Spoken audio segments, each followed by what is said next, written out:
O kayo po ba mga bossing ko ay nag-iisip sa ngayon, kahit anong araw na mapapanood nyo ito at ibig nyo po itong gawin, ay siya ay lumarga po kayo.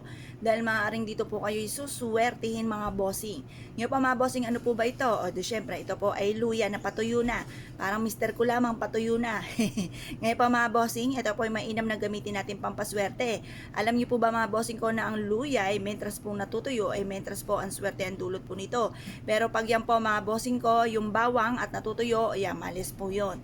Kaya kailangan po mga bossing ko kapag po bawang ay natuyo, ay itapon nyo na. Dahil marami na yung mga nahigop na negatibong enerhiya. Pero kapag gantong natutuyo ang ati pong luya, mga bossing ko, ay mas mainam po ito. Dahil ito po yung masigit na makakatrak naman ng swerte. Ngayon po mga bossing, ganito lang ang inyong gagawin. Basta kayo po ay positive lamang. Ito po ay makakahakot na napakaraming swerte tagumpay sa buhay. Proven po ito mga bossing. Ang gagawin nyo lamang ay ganire. Kayo po ay humarap sa may silangan. Pagkatapos, kung sabihin po ninyo ay wala kaming luyan tuyo, ay di okay na, matutuyo rin naman po yan. Huwag nyo i-pressure ang inyong sarili, huwag pahirapan, huwag mag-isip ng problema. Okay lang po yan kahit sariwa po ang ating bawang mga bossing, ay ang ating luya.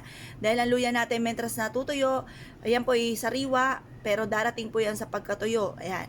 Ngayon po, mentras po yung natutuyo, mentras na napakaswerte. Ang luya natin mga bossing ko ay nagtatabi ng mga kamalasan at tutulungan ka nito na higit ka maka-attract ng swerte lalo na sa pera. Kaya gawin nyo po ito mga bossing ko sa ating pong luya.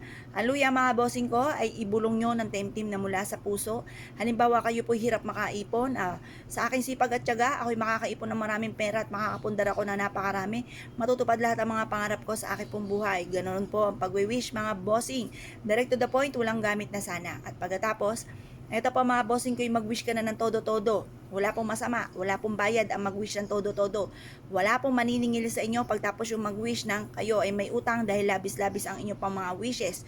Walang ganon, kaya mas mainam itodo-todo na. Ngayon pa mga bossing, pagtapos na po kayo mag-wish, ibilad ito sa sinag po ng araw sa umaga. Hanggang alas 8, kaya gumawa po kayo ng alas 7 or kaya po ay 6:30. Ibibilad hanggang alas 8 at pagkatapos pwede nyo itong gamiting amulet mga bossing. Marami kayong pwedeng gawin. Pwede nyo itong ilagay sa ilalim ng inyo pong unan or kaya po ilagay sa inyo pong bag, bitbitin kahit saan kayo magtungo. Pwede rin naman po na lagyan nyo po ito ng ribbon na pula at isabit nyo po ito mga bossing ko sa may pintuan ng inyo pong main door at makakatulong po ito upang sa ganon kayo po higit na makatrak na swerte at hindi po kayo malasin sa inyo pong buhay. Pwede rin naman na maglagay ka ng ganito sa inyo pong bintana upang sa ganon kayo po ay hindi po mamalasin. Proven po ito, marami na nagpatotoo. Meron din po nga na nasa ibang bansa mga bossing ko na siya po ay ang daming pagsubok na pinagdadaanan.